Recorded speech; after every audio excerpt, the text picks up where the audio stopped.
तो दोस्तों इस वीडियो में मैं यहाँ पे बात करने वाला हूँ कि मैं किस तरह से मार्केट में पार्टिसिपेट कर रहा हूँ इस गिरावट के मार्केट में पर्टिकुलरली, क्योंकि अगर निफ्टी देखोगे तो निफ्टी में गिरावट जारी है एंड अभी भी कोई उतनी बड़ी पॉजिटिविटी हमें नहीं देखने को मिल रही है।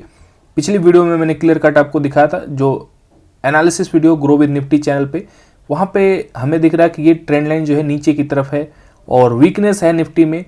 तो मैं यहाँ पे थोड़ा सा अपने पोर्टफोलियो को हिंट देते हुए मैं आपको दिखाऊंगा कि मैं किस तरह से पार्टिसिपेट कर रहा हूँ मार्केट में, एंड ऑब्वियसली ईटीएफ के माध्यम से कर रहा हूँ यहाँ पे।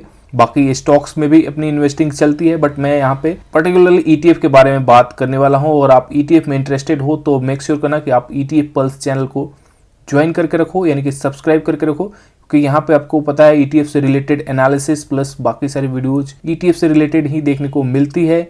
एंड मैं प्लान कर रहा हूँ यहाँ पे कि जिस तरह से मैं अभी मार्केट में इन्वेस्ट कर रहा हूँ, तो आपको वीडियो जो है यहाँ पे थोड़ा सा एक गाइडेंस के लिए यहाँ पे डे टू डे बेसिस पे किस तरह से एसआईपी अपनी चल रही है वो यहाँ पे बात करेंगे। इस तरह की वीडियो इस चैनल पे कैसा रहेगा चाहे तो आप कमेंट में बता सकते हो, यानी अपनी सजेशंस हमें अपने ऐसे वीडियो जो है कंटिन्यू करनी चाहिए कि नहीं। और सबसे पहला यहाँ पे मेन जरूरी सोचना है कि कोई भी जो यहाँ पे ईटीएफ्स में आपको दिखा रहा हूँ वो बाइंग एंड सेलिंग रिकमेंडेशन नहीं है। बहुत ज़्यादा वॉलेटिलिटी है इन ईटीएफ्स में।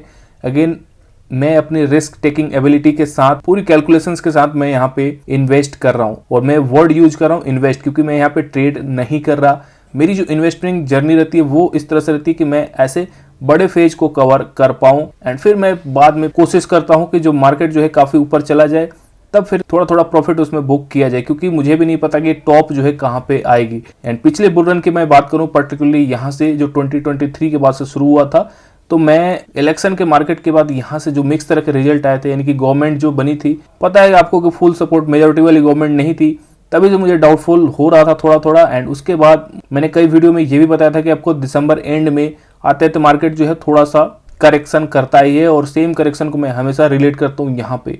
ये भी देखोगे तो साल के अक्टूबर नवंबर से ही शुरू हुआ था यहाँ पे करेक्शन, एंड फाइनली ये करेक्शन जो है 1 साल तक चला है। तो थोड़ा सा कॉमन सेंस यहाँ पे लगा के चलना है कि पिछले 2 साल में अगर तेजी चली है तो फिर एक बड़ा करेक्शन जो है ड्यू रहता है। बड़ा करेक्शन यानी कि क्रैश यहाँ पे मैं बात नहीं कर रहा हूँ, जस्ट एक नॉर्मल करेक्शन की बात करूँ जहाँ पे निफ्टी 15 से 20% भी आ जाता है। चलो तो वापस लाइव एग्जांपल्स में चलते हैं। एंड यहाँ पे लाइव एग्जांपल्स में मैं आपको एक अपने पोर्टफोलियो से ही जस्ट एक स्नैपशॉट्स दिखा रहा हूँ, जहाँ पे आप देख पाओगे कि अल्फा में है आज 100 क्वांटिटी बाइंग हुई है, और ये 100 क्वांटिटी नहीं है, एक्चुअली अल्फा में बहुत पहले से बाइंग चल रही है और ये 2 अकाउंट्स में चल रही है। एक अकाउंट्स का मैं ऑलरेडी आपको बहुत पहले दिखाया था, जहाँ पे एवरेज जो है बाइंग एवरेज जो है वो 51 की है। तो 51 जो है अभी करंट प्राइस जो है, अगर आप करंट एलटीपी देखोगे तो 53.36 के आसपास चल रही है, तो 51 से ऊपर है।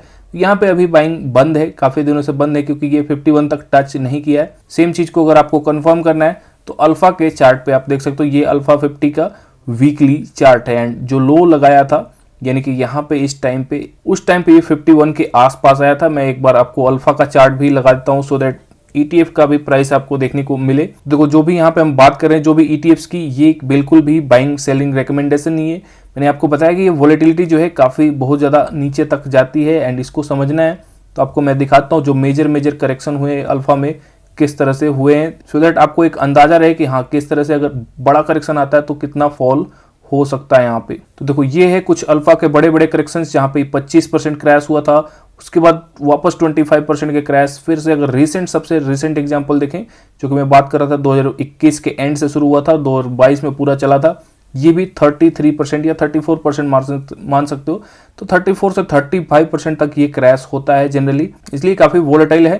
तो ये चीज इसमें आप समझ लेना। अब मैं बात कर रहा था अल्फा का, जहां बाइंग लेवल जो कि 51 पे जो मेरे दूसरे अकाउंट में बाइंग हुई थी, ये इस नीचे एक लेवल पे हुई थी, एंड लकीली मैं इसको पकड़ पाया था क्योंकि यहाँ पे जीटीटी ऑर्डर प्लेस हुआ था। तो जीटीटी ऑर्डर आप लगा सकते हो, क्योंकि आपको पता नहीं कि मार्केट जो है कहाँ तक आएगा, आप एक अच्छे लेवल्स पे लगा सकते हो। और ये लेवल जो था मुझे सपोर्ट का नीचे लग रहा था यहाँ पे, मैंने इसलिए 51 के लेवल के आसपास लगाया हुआ था, जो कि मैं आपको ऑलरेडी आपको एक बार वीडियो में दिखा चुका हूं। तो आज के दिन भी मैंने 100 क्वांटिटी ऐड किया हुआ है, जो कि दूसरे अकाउंट पे 53 के लेवल पे देखने को मिलेगा। यहाँ पे आप दूसरा चीज देखोगे तो ये है सिल्वर का फ्यूचर, जो कि माइक्रो में है। यहाँ पे माइक देख पाओगे, ये एक अलग टाइप की ट्रेडिंग है, तो इसको देख के आप कंफ्यूज मत होना, ये फ्यूचर है, ध्यान रखना। एंड फ्यूचर कोई बाई मत करने लग जाना। देखो मैं सिल्वर में अलग अलग तरीके से भी ट्रेडिंग करता हूँ, सिल्वर बीज भी है मेरे पास, बट सिल्वर फ्यूचर में क्या होता है, सिल्वर माइक्रो में होता है कि आपको ओनली 15,000 लगा के आपको एक लॉट पूरा मिल जाता है, क्योंकि फ्यूचर में आपको पता है कि मार्जिन मिलती है। तो इस चीज़ को आप ध्यान रखना, ये काफ़ी रिस्की होता है फ्यूचर एंड ऑप्शंस।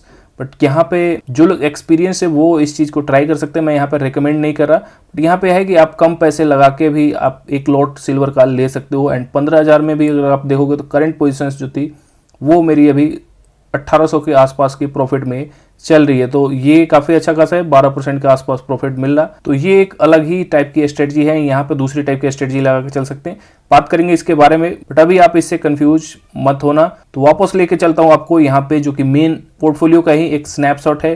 एंड यहाँ पे आप देख पाओगे कि अल्फा ऑलरेडी मेरे पास 1900 के आसपास की क्वांटिटी है, 1952, एंड एवरेज बाइंग प्राइस जो कि है 53.40। और आज के दिन मैंने SIP किया है, इसमें 100 क्वांटिटी ऑलरेडी बाई की है। तो मैं एक बार में बाई नहीं करता, जो मैं आपको बताता हूँ कि डेली एवरेजिंग करते चलो, या जैसे जैसे गिरावट मिल रही है।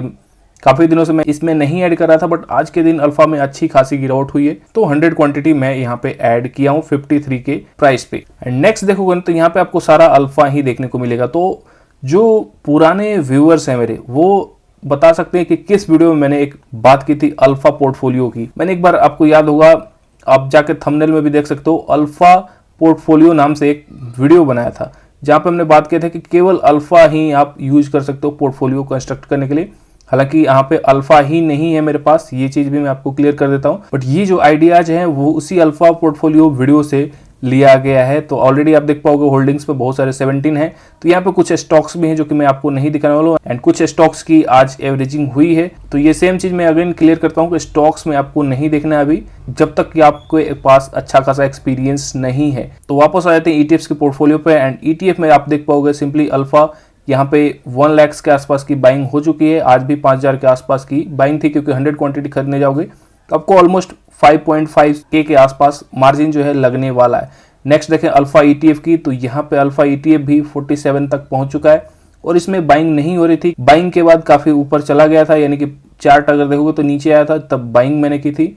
एंड उसके बाद ये फिर ऊपर लेवल पे ही था। तो ऊपर लेवल पे बाइंग करने से कोई फायदा नहीं है। अब देखो वापस ये नीचे आ रहा है, तो इसमें फिर से सोचा जाएगा, क्योंकि यहाँ पे आप देख पाओगे ज्यादा लॉसेज किसी में नहीं है, 0.08%, ओनली 87 रुपीज का लॉस है, जो कि 1 लाख के कैपिटल पे तो बहुत ज्यादा नहीं है। अगेन यहाँ भी 1% का भी लॉस अभी तक नहीं पहुंचा है, यहाँ थोड़ा सा पहुंचा है 1% से ज्यादा, बट ठीक है, एटलीस्ट 2% के आसपास ऊपर जाता है। और कल के दिन अगर मुझे गिरावट मिलती है, तो ये जो अल्फा है, यानी कि ये लो वोलेटिलिटी अल्फा 30 ETF है, तो इसमें मैं ऐड करूंगा अगर कल फिर से मुझे 2% की गिरावट दिखती है तो अगेन कोई रिकमेंडेशन नहीं है। कि जो तीनों अल्फा है, यानी कि आपको पता है कि अल्फा ETFs जो है ऑलरेडी वोलेटाइल होते हैं, नाम वाले लो वोलेटिलिटी हो, बट मूवमेंट जो है इनमें अच्छी खासी रहती है। अगर ये ETFs जो है, ये तीनों ETFs ऊपर बहुत ज्यादा मूवमेंट देने की कैपेबिलिटी रखते हैं, तो ये नीचे भी जाने की कैपेबिलिटी रखते हैं। इसलिए मैंने बोला आपको तो अपनी रिस्क टेकिंग एबिलिटी को देख के ही कहीं भी बाइंग करनी है। एंड कोई रिकमेंडेशन नहीं है, जस्ट मैं आपको गाइड कर रहा हूँ कि छोटी छोटी क्वांटिटी कैसे उठाई जाती है। तो मैंने आपको दिखाया, यहाँ पे कोई बहुत ज्यादा लॉस नहीं है। कल के दिन मैंने आपको बताया कि ज्यादा मुझे यहाँ पे मूवमेंट दिखती है, 2% से आसपास की फिर से गिरावट जो दिखती है, फिर मैं कुछ क्वांटिटी ऐड करूंगा इन तीनों ETFs में। तो इस तरह से मैं अभी प्लान कर रहा हूं। एंड इनको छोड़ के कुछ मोमेंटम्स के भी ETF है, जैसे कि मोमेंटम 50, मोमेंटम 30। तो मोमेंटम 50 में देखो वॉल्यूम्स की बहुत ज्यादा दिक्कत है, मैंने देखिए फेस किया है यहाँ पे, इसलिए मोमेंटम 50 में मैं अभी ऐड नहीं कर रहा हूँ, क्योंकि वॉल्यूम्स जब तक उसका सही नहीं हो जाता तब तक मैं उसमें ऐड नहीं करने वाला हूँ। क्योंकि अगर मान लो क्वांटिटी मेरे पास बहुत ज्यादा हो गई, तो फिर इसको बेचने में बहुत दिक्कत आने वाली है। तो मोमेंटम 30 में अगर मुझे गिरावट दिखती है तो मैं इसमें ऐड करूंगा आगे, बट अभी प्लान नहीं कर रहा हूँ। अभी मेरा प्लान है अल्फा पे यहाँ पे फोकस करना है। एंड सेक्टोरल ETF की बात करें तो सेक्टोरल ETF में भी मेरे पास कुछ सेक्टोरल ETF हैं, जो मैं आगे चल के आपको दिखाऊंगा जैसे जैसे मैं SIP करूंगा। चलो तो वीडियो को यहीं पे खत्म करते हैं। एंड आई होप कि आपको कुछ लाइव ETFs के पोर्टफोलियो से सीखने को मिला हुआ। अगर आपको इस तरह की वीडियो अच्छी लगती है तो आप बता सकते हो कमेंट्स में। चलो मिलते हैं नेक्स्ट वीडियो में।